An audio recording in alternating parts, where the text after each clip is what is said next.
Vipi Constantino Chiwenga wopiwa warnings? Aiwa, my pictures makaona yesterday when he was involved in a conversation nemwana mutungamiri wenyika John Mnangagwa tsanapinda mashoko budaitaura panapa nemacritics zvinzi aiwa vipi ngavasatambira mudhuze nokuda kwokuti aiwa vanochohwa vanokanganisiwa tsanapinda mashoko budanyarwa panapa riri subscribe like what on the bell icon timinda paenda kirina mjatambutsa mapictures amuri kuona iwaya aiwa chinasorodza kuti they were in a conversation obudanyara chiti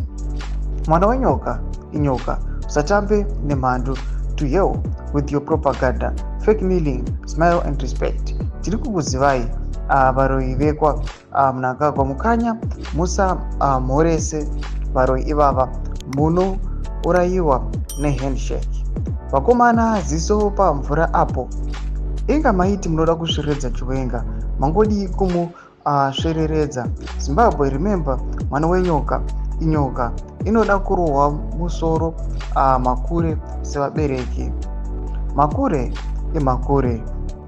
ndaona ziso kunyemwerera iyo emakure mashoko anobuda toko panapa nakerera mujati aiwa achiuya achiisa mapictures amuri kuona ayo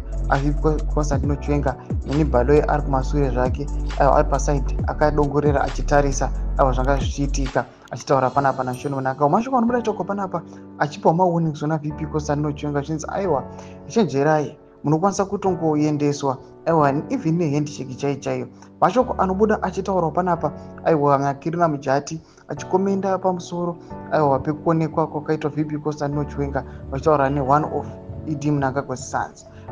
She also mentioned kuti aiwa they were planning to show down VP Constantino Chiwenga, we do not know how. Anouya panapa achiti aiwa madi kungowasvereredza aiwa VP Constantino Chiwenga vacho. Modze mafunguro enyu muri kudii pamusoro pechitiko ichi? Bhinako mesection medu dzemafunguro enyu, so subscribe or like, turn on the bell icon.